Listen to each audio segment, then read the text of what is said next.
Dhaka ২ city কর্পোরেশনের mayor পদে প্রার্থিতার ব্যাপারে আওয়ামী লীগের অবস্থান অনেকটাই পরিষ্কার। তবে চট্টগ্রামে এখনো কোনো সিদ্ধান্ত নিতে পারেনি দলটি। প্রার্থী হতে একাধিক নেতা আগ্রহী হলেও দলীয় সিদ্ধান্ত না পাওয়ায় তারা আছেন দোটানায়, তাকিয়ে আছেন শীর্ষ নেতৃত্বের দিকে। সরকার আর নির্বাচন কমিশনের প্রস্তুতির খবরে চট্টগ্রামেও বইতে শুরু করেছে সিটি কর্পোরেশন নির্বাচনের হাওয়া।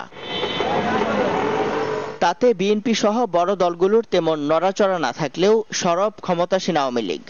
মেয়র প্রার্থী হওয়ার দৌড়ে আছেন বেশ কজন নেতা। তবে ঢাকায় এরই মধ্যে প্রার্থিতার ব্যাপারে দলের অবস্থান পরিষ্কার হলেও এখনো কোনো সিদ্ধান্ত হয়নি চট্টগ্রামের ব্যাপারে। তাই আগ্রহীরা তাকিয়ে আছেন দলের শীর্ষ নেতৃত্বের দিকে। বলছেন নির্দেশ পেলে মাঠে নামবেন তারা। মেয়র নির্বাচন সভা আগ্রহী বসে আছে, তাদের নির্ধারিত ব্যক্তিকে মনোনয়ন নেবে এবং নেওয়ার পরে তারা ভোট দিয়ে জয়যুক্ত করে অধিকার আদায় করবে। এটাই জনগণের মূল চাহিদা। তার জন্য সবাই নীরবে অপেক্ষা আছি। মেয়র নির্বাচনের জন্য আমরা সবাই উদ্গ্রীব হয়ে আছি। দলের সিদ্ধান্ত না পেলেও নিজেদের মতো করে প্রস্তুতি নিচ্ছেন কেউ কেউ। তাতে দলের নেতাকর্মীদের পাশাপাশি তারা যাচ্ছেন তৃণমূলেও। আশাবাদী দলের মনোনয়ন পাওয়া নিয়ে। মানুষ আমাদেরকে জানেন, আমাদের কর্মকাণ্ডের সাথে পরিচয় হওয়ার মানুষের সুযোগ হয়েছে এবং রাজনৈতিকভাবে দায়িত্ব পালন করার পরও আমি গত 14 মাস যেভাবে দায়িত্ব পালন করেছি, এখন যে কোনো কেউ স্বীকার করতে বাধ্য হবে। মাননীয় প্রধানমন্ত্রী যাকেই নমিনেশন দিবেন তিনি নির্বাচন করবেন, এটা আমার ক্ষেত্রে প্রযোজ্য, অন্য সবার ক্ষেত্রে প্রযোজ্য। সুতরাং এই পর্যন্ত আমাদেরকে অপেক্ষা করতে হবে। আমাদের কাজ হলো জনগণের মন জয় করা, জনগণের সাথে সম্পৃক্ত হওয়া। টানা 3 বার নিজেদের প্রার্থী জয়ী হওয়ার পর গেল নির্বাচনে চট্টগ্রামে মেয়র পদটি হারায় আওয়ামী লীগ। তাই এবারের নির্বাচন দলের জন্য চ্যালেঞ্জ বলে মনে করছেন দলটির নেতাকর্মীরা। এমদাদুল হক, চ্যানেল 24, চট্টগ্রাম। 1.5 মাস ধরে অফিস করছে না খুলনা সিটি মেয়র মোহাম্মদ মনিরুজ্জামান মনি। গুঞ্জন আছে গ্রেফতার আতঙ্কে নগর ভবনে যাচ্ছে না তিনি। এতে ঝিমিয়ে পড়েছে সব ধরনের দাপ্তরিক কার্যক্রম, থমকে গেছে নানা উন্নয়নমূলক কর্মকাণ্ড। বিএনপি সমর্থিত খুলনা সিটি মেয়র মনিরুজ্জামান মনি নগর ভবনে সবশেষ অফিস করেছেন গেল 19 জানুয়ারি। এরপর চিকিৎসার কথা জানিয়ে তিনি রয়েছেন ঢাকায়। তবে যতটা না অসুস্থ তার চেয়ে বেশি গ্রেপ্তার আতঙ্কে ভুগছেন এমন গুঞ্জনই এখন নগর জুড়ে। মেয়র না থাকায় দেরি হচ্ছে প্রকল্পের কার্যাদেশ ও ঠিকাদারদের কাজের বিল দেয়া। ব্যাহত হচ্ছে রাস্তা ও ড্রেন সংস্কারের কাজ। খুলনা কিন্তু এখন রাস্তাঘাটের কিন্তু খুবই একটা দৈন্য দশা তৈরি হয়েছে। কিছু কিছু রাস্তা অর্ধেক হয়েছে, অর্ধেক হয়নি। কিছু কিছু রাস্তা ড্রেনের কাজ হচ্ছে, থেমে আছে। সবচেয়ে এখন ঠিকাদারদের জন্য বড় সমস্যা, তারা লক্ষ লক্ষ টাকা ইনভেস্ট বিভিন্ন পে অর্ডারের মাধ্যমে টেন্ডারে অংশগ্রহণ করে এর কোনো সিদ্ধান্ত আজ পর্যন্ত হয়নি। গেল 2 মাস সাধারণ সভা না হওয়ায় থমকে গেছে সিদ্ধান্ত গ্রহণ প্রক্রিয়া। আর্থিক ক্ষমতা মেয়র নিজের কাছে রেখে দেয়ায় চেক বইতে সই করাতে যেতে হচ্ছে ঢাকায়। দীর্ঘ প্রায় 2 মাস ধরে আমাদের সিটি কর্পোরেশনের সর্বোচ্চ যে সভা, সাধারণ সভা, আমরা সেটা করতে পারছি না। আমরা নতুন নতুন সিদ্ধান্ত নিতে পারছি না নগরবাসীর উন্নয়নে। যে প্রকল্পগুলোর কাজ আমাদের দ্রুত গতিতে শেষ করার দরকার, সেখানেও কিন্তু আমাদের খুব প্রবলেম দেখা দিচ্ছে। তবে মেয়র অনুপস্থিত থাকলেও কাজ চালিয়ে নেওয়ার দাবি কর্পোরেশনের প্রধান নির্বাহী কর্মকর্তার। যে উন্নয়নমূলক কাজগুলো এগুলো যথারীতি চলছে, সেবামূলক কাজগুলো যথারীতি চলছে। স্টাফ বা কর্মকর্তাদের ঢাকা বিভিন্ন কাজেই যেতে হয়, কাউকে প্রশিক্ষণে, কাউকে মিটিংয়ে। আমরা ফাইল পাঠিয়ে তখন ওনার সিদ্ধান্তটি নিয়ে আসি। সম্প্রতি খুলনা সিটি মেয়রের নামে কোনো মামলা না হলেও 5 জানুয়ারির আগে করা 2টি মামলা রয়েছে তার বিরুদ্ধে। মামুন রেজা, চ্যানেল 24, খুলনা। পেট্রোল বোমা হামলায় নিহত হয়েছেন এক কাভার্ড ভ্যান চালক, দগ্ধ হয়েছেন তার সহকারী। ভোরে কানসার্টে এ ঘটনা ঘটে। আহত ব্যক্তিকে রাজশাহী মেডিকেল কলেজ হাসপাতালে ভর্তি করা হয়েছে। 20 দলের 72 ঘন্টা হরতালের তৃতীয় দিনে প্রায় স্বাভাবিক রয়েছে রাজধানীর যান চলাচল। ছেড়ে যাচ্ছে দূরপাল্লার বাস। তবে ভোরে নোয়াখালীর মাইজদী শহরের নতুন স্ট্যান্ডে যাত্রী শুনে একটি মিনি বাসে আগুন দেয় দুষ্কৃতিকারীরা। এছাড়া গেল রাতে রাজশাহী মহানগরে আওয়ামী লীগ সভাপতির বাসায় ককটেল হামলা চালিয়েছে দুর্বৃত্তরা। চট্টগ্রামে আগুন দিয়েছে বাসে। এমন পরিস্থিতিতে 57তম দিনে গড়ল টানা অবরোধ। এটা ভোর রাত্রে হয়েছে, আমরা জানতে পেরেছি। এটা নাশকতা একটা চরম একটা একজন ড্রাইভার আমাদের সে দগ্ধ হয়ে মারা গেল এবং হেল্পার দগ্ধ হয়ে এখন হসপিটাল আছে, সেও হয়তো মুমূর্ষু অবস্থায় আছে। রাজধানীর ফার্মগেটে আছেন মুরসালিন জুনায়েদ, আমরা সরাসরি চলে যাচ্ছি তার কাছে। মুরসালিন, আজ তো 57 দিনের মতো অবরোধ চলছে, কেমন দেখছেন যান চলাচল এবং জীবনযাত্রার কি অবস্থা? ইমতিয়াজ, 20 দলীয় জোটের ডাকা অনির্দিষ্টকাল অবরোধের 57তম দিন অতিবাহিত হতে যাচ্ছে। আপনি ইতিমধ্যে নিউজে সংবাদে বলেছেন। তো এই আজকে কিন্তু মঙ্গলবার, আসলে কর্মদিবসের একদম রবি থেকে বৃহস্পতির মাঝামাঝি দিন মঙ্গলবার। তো আজকের দিনে যে পরিস্থিতিটি আসলে দেখা যাচ্ছে যে সকাল থেকেই নিজেদের উপার্জনের তাগিদে বিভিন্ন ধরনের জরুরি প্রয়োজন এছাড়াও অন্যান্য বিষয়গুলোকে কেন্দ্র করে কিন্তু রাজধানীবাসী কিন্তু রাস্তায় আছেন এবং তারা তাদের নিজেদের প্রয়োজন মেটাতেই আসলে যে রাজপথে নেমেছেন, তারা তাদের নিজেদের কাজ সারছেন। সেই বিষয়টি আসলে আমরা যদি রাজধানীর মূল এই ফার্মগেটের এই মোড়ে দাঁড়িয়ে একটু দেখানোর চেষ্টা করি, প্রচুর পরিমাণ যান চলাচল কিন্তু এখানে আছে। উল্লেখযোগ্য দিক যেটি ছিল যে ব্যক্তিগত গাড়ির পাশাপাশি গণপরিবহনের সংখ্যা কিন্তু প্রচুর এবং মূল যেই আপনার মোড়গুলো এবং সিগন্যালগুলো রয়েছে সেখানে কিন্তু আপনাকে যথেষ্ট সময় আসলে সিগন্যালেই ব্যয় করতে হচ্ছে। এছাড়াও কিন্তু যে মোড়গুলো আছে, যে বাস স্টপেজগুলো বলা হয়ে থাকে, যাত্রীরা যেখান থেকে উঠেন সেখানেও কিন্তু ব্যাপক মাত্রায় একটি গাড়ির চাপ রয়েছে।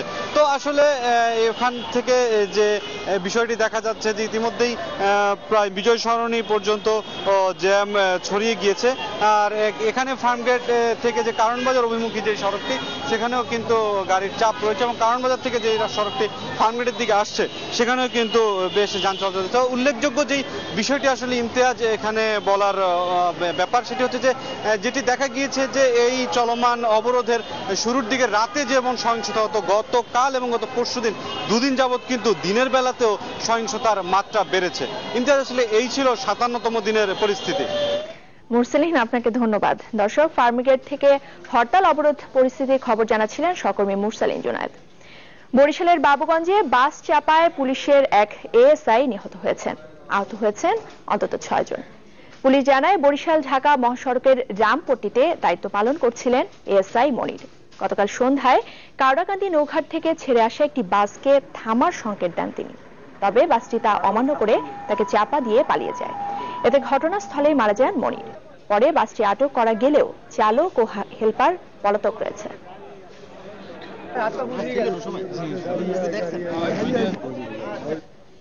হরতালে চট্টগ্রাম আদালতের কার্যক্রম শুরু করা বিষয়ে বিএনপি জামায়াতপন্থী আইনজীবী ও আওয়ামী লীগ পন্থী আইনজীবীদের মধ্যে উত্তেজনা চলছে। চট্টগ্রাম আদালত কোর্ট বিল্ডিং চত্বরে আছেন সহকর্মী জামশেদুল করিম, আমরা সরাসরি চলে যাচ্ছি তার কাছে। জামশেদ, আদালত প্রাঙ্গণের এখন কি অবস্থা দেখছেন?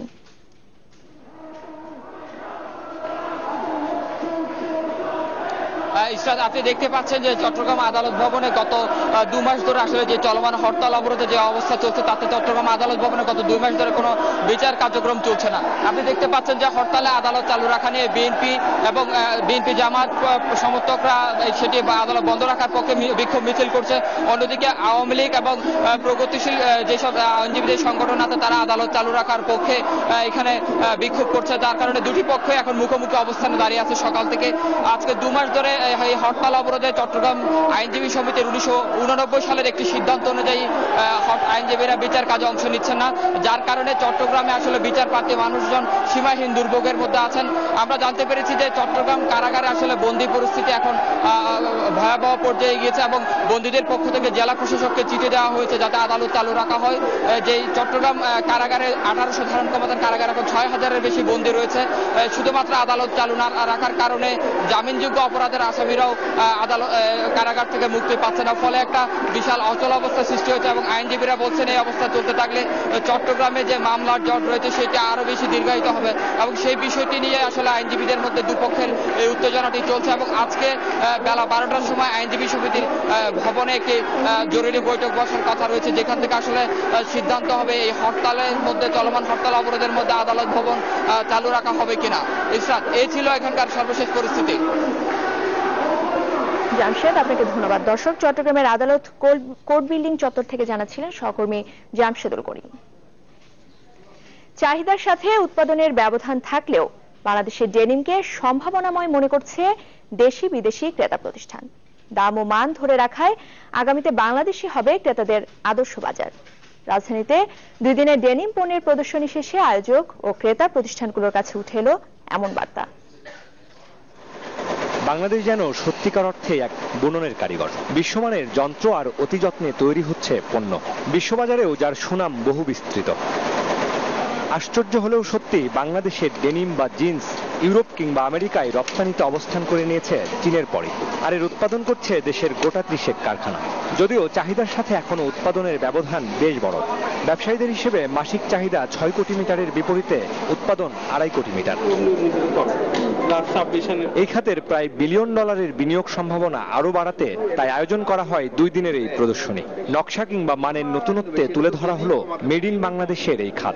প্রদর্শনীতে আসা বিদেশি ক্রেতারাও জানালেন বাংলাদেশের ডেনিমের সম্ভাবনার কথা। সত্যিকার অর্থে আমি খুব আশ্চর্য হয়েছি বাংলাদেশের ডেনিম পণ্যের এমন উন্নতি দেখে। এটা কেবল ব্যবসায়িক আকারে নয়, সেবা কিংবা মানের দিক থেকেও এর বড় পরিবর্তন এসেছে। ফ্যাক্টরির জন্য এটা পসিবল নাই কি দূরে দূরে সব ফ্যাব্রিক মিল কাছে চলে যাবে, তো লোকজনের দিকে আসলো একটা প্ল্যাটফর্ম হলো ওনার জন্য খুবই ভালো। এটা খুব ইজিলি আমরা আমাদের যা যা দরকার আমরা বেছে নিতে পারি। আবার আরেক দিক থেকে নতুন নতুন কি জিনিস তারা তৈরি করলো সেটাও আমরা এখানে পাচ্ছি। সো একটা আসলে একটা ব্রিজ। প্রদর্শনীতে অংশ নেয় 7টি দেশের 26টি প্রতিষ্ঠান। আয়োজক ও অংশগ্রহণকারী প্রতিষ্ঠানগুলো জানায় রাজনৈতিক অস্থিরতা সত্ত্বেও এবারের প্রদর্শনীতে ভালো সাড়া মিলেছে। আগামী 5 বছর বাংলাদেশের জন্য খুবই গুরুত্বপূর্ণ, কারণ মানসম্পন্ন পণ্য কম দামে একমাত্র বাংলাদেশই দিতে পারছে, যা অন্যরা পারছে না। তাই একজন ক্রেতার জন্য বাংলাদেশই হবে সবচেয়ে ভালো স্থান, সেটা ইউরোপ, আমেরিকা বা যে কোনো দেশই হোক না কেন। আগের তুলনায় বাংলাদেশের এখন প্রোডাক্টের মান অনেক ভালো, সো বায়ারদের চোখ সাধারণত এখন বাংলাদেশে বেশি থাকছে। সেই জায়গা থেকে আমি বলবো যে বায়ারদের সমাগম এবং বায়ারদের যে অ্যাটেন্ডেন্স কিংবা রেসপন্স ভেরি গুড। কিছু বিদেশি ক্রেতা এবারের প্রদর্শনীতে আসতে পারেনি, আর তা সম্ভবত এদেশের চলমান রাজনৈতিক অস্থিরতার কারণে তারা ভ্রমণ করা অনেকটা কমিয়ে দিয়েছে। বাংলাদেশ 2 দিনের এই প্রদর্শনীতে অন্তত 400 কোম্পানির প্রায় 1,500 দেশি বিদেশি ক্রেতা পরিদর্শন করতে এসেছেন।